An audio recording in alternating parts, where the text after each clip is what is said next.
ዓለም አቀፍ ሚዲያዎች ብዙ ያወሩለት ሁሉም ኢትዮጵያዊ በስስት የሚያዩ በሁሉም ዘንድ የሚወደደው ተናፍቆ የመጣው ቴዎድሮስ ካሳሁን ቴዲ አፍሮ አልበሙ በአጭር ቀናት ውስጥ ተወዳጅነትና ከፍተኛ እይታ አስገኝቷል። ለዚህ ደግሞ ምክንያቱ ይላሉ አድናቂዎቹ ቴዲ ሰው አክባሪነቱ፣ ለተቸገሩት ፈጥኖ ደራሽ መሆኑ እንዲሁም በበርካታ በጎ ስራዎች በህዝብ ልብ ውስጥ እንዲቀመጥ አድርጎታል። ከወራቶች በፊት ድምፃዊ ኢሳያስ ታምራት የጋሽ ጥላሁን ገሰሰን ዘፈኖች በአልበሙ መዳረሻ በሽርጉድ ኢንተርቴይንመንት ዩቲዩብ ላይ ከተለቀቀ በኋላ በተወሰኑ አለመግባባቶች የአምባሰል ሙዚቃ ቤት ባለቤት አቶ ፍቃዱ ዋሬ አሳታሚና ባለመብት ስለሆኑ ዘፈኖቹ ከዩቲዩብ ላይ እንዲወርዱ ይደረጋል። በዚህ አጋጣሚ ድምፃዊ ቴዲ አፍሮ ኢሳያስ የሰራቸውን ሙዚቃዎች ከዩቲዩብ ላይ ሲያጣቸው የድምፃዊ ኢሳያስን ስልክ አፈላልጎ ካገኘ በኋላ ምንድነው የተፈጠረው ብሎ ይጠይቀዋል። ኢሳያስም የተፈጠረውን ያስረዳዋል። በዚህ ጊዜ ቴዲ አይዞህ ነገሮች ይስተካከላሉ፣ ጸሎት አድርግ በማለት ተስፋ ይሰጠዋል። ቴዲም የአምባሰል ሙዚቃ ቤት አሳታሚ አቶ ፍቃዱ ዋሬ ጋር ደውሎ ሽምግልና በመግባት ኢሳያስ የሰራቸውን ዘፈኖች ወደ ዩቲዩብ እንዲመለሱ አድርጎ ቅንነቱን በተግባር አሳይቷል። አቶ ፍቃዱ ዋሬንና ሽርጉድ ኢንተርቴይንመንትን በማስታረቅ ወደፊት አብረው እንዲሰሩ በመምከር የነበረውን ውዝግብ በሰላም እንዲቋጭ ያደረገ ቅን ሰው ነው። አመለሰት ሙጬ የሰጠችው አነጋጋሪ ጉዳይና የቴዲ አፍሮ የስኬት ምስጢሮች እንዲሁም የተሰጡ ምስክርነቶችን እንነግራችኋለን። ቻናላችንን ላይክና ሸር ሰብስክራይብ በማድረግ እስከ ፍጻሜው አብራችሁን ቆዩም። የቴዲ አፍሮ ባለቤት አመለሰት ሙጬ ደግሞ ለነገላን አዲሱ ነጠላ ዜማ ምላሽ የሰጠች ሲሆን አጂያ በማለት ተሳልቃለች። ኢትዮሪካ ከተለቀቀ 48 ሰዓታት ተቆጠሩ። አድማጩ ደግሞ 50 ሚሊዮን ደረሰ። ይህ ለጠላቶቻችን 50 ሚሊዮን መርዶ ነው። ዳስ ጥለው ሀዘን ይደራረሱ ዘንድ ዳስ ጣሉ ብለናቸዋል ብላለች። የነ ሉተር ሰዎች ዘፈኑ እንዳይከናወን በአደባባይ ቆመው ሲረግሙን ነበር። ዳሩ ግን ገና በ48 ሰዓታት ብቻ 50 ሚሊዮን ህዝብ እኔ ቀድም እያለ በሰልፍ ሰማው። ይህ ህዝብ ሟርትና ቋጠሮ አላቆመውም። ከጠላቶቻችን ሟርትና የጥላቻ ዘመቻ ይልቅ የንጉሱ ጥበብ እጅጉን ይልቃል፣ ይደንቃል፣ ይርቃል። አጃባቡ ጃን አንተ ብቻ ዝፈን፣ እኛ እናዳምጣለን፣ አንጎራጉር፣ እንሰማለን። አጃብ ነው። ሟርተኞች ያላቆሙ ስኬት ይህ ነው።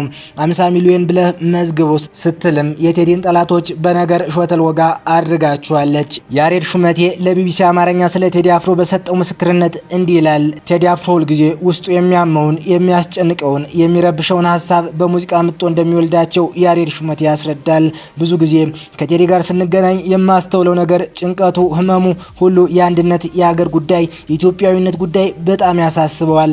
አብሮ መብላት አለመቻል፣ እንደ ልብ መንቀሳቀስ አለመቻል፣ ለልጆቻችን የምትተርፍ ሀገር እንድትሆን የማሰብ በጣም ጭንቀቶች አሉት። እነዚህ የሁልጊዜ ጭንቀቶቹ ወደ ድርሰቱ ሲመጡ የሰማናቸውን ስራዎችን መውለዳቸውን ያሬድ ይናገራል። ቴዎድሮስ ራሱ ህዝብ ነው የሚለው ያሬድ ማንም ሰው የሚሰማው ስሜት እርሱንም ይሰማዋል በማለት የሚያምንበትን ጉዳይ ብቻ እንደሚሰራ ይጠቅሳል። ቴዲ ህዝብ ይህንን ነው የሚፈልገው፣ ይህን ነው ፍላጎቱ ብሎ የሚያስብም አይመስለኝም። እኔ እንዳየሁትም አንድም ቀን ይህ ህዝብ እንድልለት ይፈልጋል የሚል ኃላፊነት ለራሱ አሸክሞ አያውቅም። የቴዲ የሙዚቃ ስራዎች ፖለቲካዊ ሀሳቦች ይዘዋል የሚሉ የፖለቲካ ሰዎች ናቸው በማለት እርሱ ሲሰራ የሚሰማውን እውነተኛ ስሜት ስለሚያመጣ ያ እውነተኛ ስሜት ደግሞ ወደ አድማጩ ይጋባል ይላል። ሌላ ሰው ሌላው ያልቻለውን ነገር ሁሉ እኮ ይገኛል። ሁሉ ሰው ሊሰማው ይችላል። በየቦታው ግን የተሰማውን ስሜት የሚገልጽበት ቃል ሊያጣ ስም ሊያጣለት ይችላል። ያ ደግሞ በተልእኮ የሚሰጠው የጥበብ ሰው ሊኖር ይችላል ማለት ነው። በየዘመኑ ህዝብ የተሰማውን ስሜት ለመግለጽ ቃላት አጥቶ የተቸገረበት ነገር እንዲያወጡ ጥበብ እንደ መለኮት ሹክ የምትላቸው ሰዎች አሉ የሚለው ያሬድ የዚህ ዘመን ሹክታዎች፣ እነዚህ የህዝብ ስሜቶች ሁሉ የሚመጡበት ሰው ቴዲ ነው ብዬ አስባለሁ።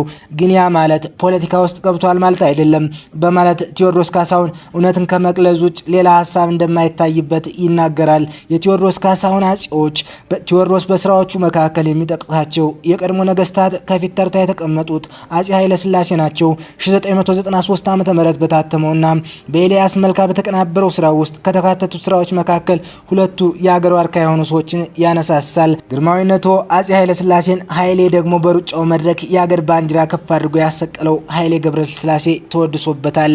ይህ ግን ቀጥሎ በመጡበት ሁለት የሙዚቃ ሰንደቆች ውስጥ የታየው ነው። ቴዎድሮስና ጥቁር ሰው ነገስታቱን ያወደሰበት የኢትዮጵያን አንድነት የሰበከባቸው ስራዎቹ ናቸው።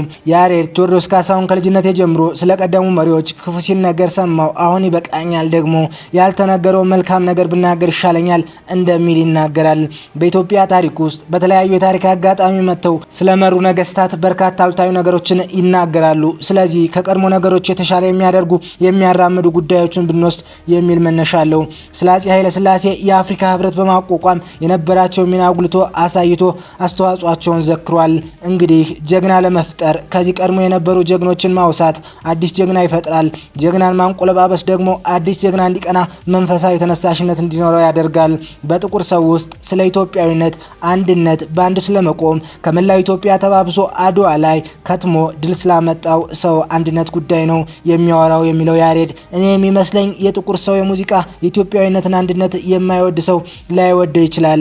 ስለ አፄ ቴዎድሮስ በሰራው ሙዚቃ ላይም ጎንደር ጎንደር የአንድ ኢትዮጵያ ዋልታና ማገር በማለት ስለ አንድነት አቀንቅኗል። ስለዚህ እኔ የሚታየኝ የቀደሙ ነገስታት ለአንድነት የነበራቸው ዋጋ አጉልቶ ለማሳየት የፈለገበት ስለሆነ አንድነት ከሚለው ሀሳብ በተቃራኒ የቆሙ ሰዎች በጠሉት ምንም አይመስለኝም። የሙዚቃው ሊቅ የዘመኑ ጥበበኛ ቴዲ አፍሮ በፕሮፌሰር ብርሃኑ ነጋ እይታ ሲገለጽ እንዲያውም የሚገርመው አብዛኛው ምናልባትም ከመጀመሪያዎቹ 2-3 ዘፈኖች በስተቀር ከዛ በኋላ በደንብ ይሄ ሙሉ አልበም በማውጣት ከጀመረ ጀምሮ በኢትዮጵያ ሙዚቃ መሰረታዊ በሆነ መንገድ ቀይሮታል የሚል ስሜት አለኝ። እሱ ዝም ብሎ ዘፋኝ ጥሩ ድምጽ ያለው ዘፋኝ አይደለም። ሙዚቃ ያውቃል፣ ግጥሙን ማዘጋጀት ያውቃል፣ ሙዚቃውን ማቀናበር ያውቃል። ይህ ደግሞ ብርቅዬ ተሰጥኦ ነው። ሙዚቀኞች የሁሉም ነገር ባለሙያ አይደሉም እና እሱ በጣም ብቁ የሆነ በእውነት ከተፈጥሮ የታደለ የሆነ የሀበሻ ዘፋኝ ይመስለኛል። ፕሮፌሰሩ በንግግራቸው ቴዲ አፍሮን ዘፋኝ ብቻ ሳይሆን የግጥም የዜማና ቅንብር ጥበብ አጣምሮ የያዘ ብርቅዬ ተሰጥኦ ያለው ሙዚቀኛ መሆኑን መስክረዋል። የዝግጅታችን ተከታታዮች እናንተስ ስለ ቴዲ አዲሱ አልበም ምን ትላላችሁ? ሀሳብ አስተያየታችሁን አጋሩን። ቻናላችንን ላይክ እና ሰብስክራይብ በማድረግ ቤተሰብ ይሁኑ። ሰናይ ጊዜ ተመኘን።